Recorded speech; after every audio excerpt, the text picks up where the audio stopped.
مولایا صلی وسلم دائما ابدا علی حبیبک خیر الخلق کلہم۔ سامعین کرام، آج کا موضوع شکر گزاری کا مطلب۔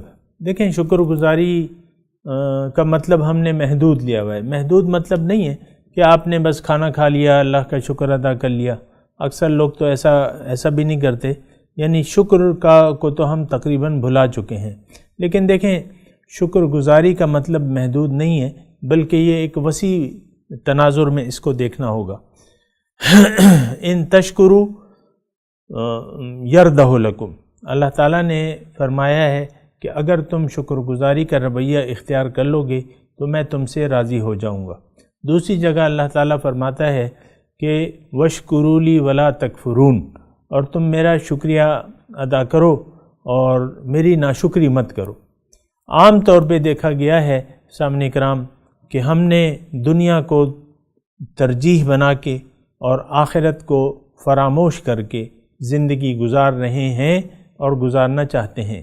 دیکھیں، یہ تمام رویہ جو ہے، یعنی آپ جو زندگی اللہ کو بھلا کے دنیاوی زندگی میں کامیابی کو منزل بنا کے اور اس کی کامیابیوں پہ خوش ہو کے یا اس کی ناکامیوں کو خفا ہو کے جو بھی زندگی گزار رہے ہیں، یہ تمام زندگی جو ہے یہ آپ کی برباد جائے گی۔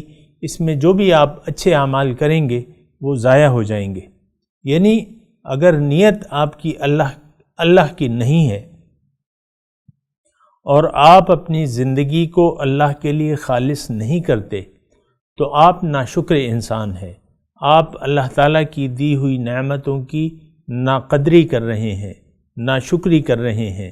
جس مقصد کے لیے اللہ تعالیٰ نے آپ کو زندگی کی نعمت دی ہے، آپ نے یکسر اس کو نظر انداز کر دیا ہے اور آپ اپنے آپ کو بھلا کے زندگی گزار رہے ہیں۔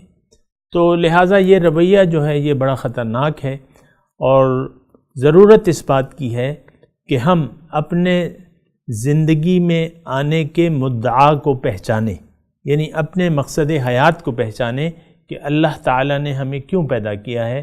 تو اس کا جواب اللہ تعالیٰ یہ دیتا ہے کہ تمہیں میں نے اپنے لیے پیدا کیا ہے، اپنے ہاتھ سے پیدا کیا ہے، اپنے لیے پیدا کیا ہے کہ تم دنیا میں زندگی اس لیے گزارو کہ تمہیں میرے پاس آنے کی، مجھ سے ملاقات کی اہلیت پیدا ہو جائے۔ اور یہ بات بھی نوٹ کر لیں اچھے طریقے سے، واضح طور پہ، کہ زندگی کو اگر ہم نے استعمال نہ کیا آخرت کے لیے، یعنی اخروی کامیابی کے لیے، اور اخروی کامیابی کا مطلب یہ ہے کہ آپ زندگی میں سخت محنت کا رویہ اختیار کر لیں، اپنے مدعا کو سمجھیں، اللہ کے لیے زندگی گزارنا سیکھ لیں، اللہ ہی کے لیے جد و جہد کریں، اللہ کے راستے میں جد و جہد کریں جیسا کہ جد و جہد کا حق ہے۔ اگر ہم ایسا نہیں کریں گے تو اللہ تعالیٰ کے ناشکرے ہوں گے، یعنی جو نعمت اللہ تعالیٰ نے دی ہے اس کو ہم ضائع کرنے میں لگے ہوئے ہیں۔ اور میں بڑی پریشانی کے انداز میں یہ کہہ رہا ہوں کہ آج اکثر لوگ جو ہیں اپنی زندگیوں کو ضائع کر کے جا رہے ہیں اس دنیا سے۔ یہ رویہ بڑا نقصان دہ ہے، خسارے والا ہے۔ ضرورت اس بات کی ہے کہ ہم فائدے کے راستے پر چلیں۔ فائدے کا راستہ جو ہے اللہ کا راستہ ہے، دنیا کا راستہ ٹوٹلی نقصان کا راستہ ہے، خسارے کا راستہ ہے۔ تو ضرورت اس بات کی ہے کہ ہم فائدے کے راستے کو پہچانیں۔ اللہ کا راستہ فائدے کا راستہ ہے، اللہ کا راستہ شکر گزاری کا راستہ ہے۔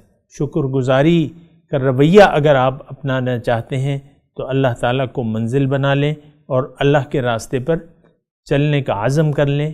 مقامی طور پر ایک استاد یا رہنما کو بھی تلاش کر لیں تاکہ وہ آپ کا ہاتھ پکڑ کر آپ کو اللہ کے دربار تک پہنچا دے۔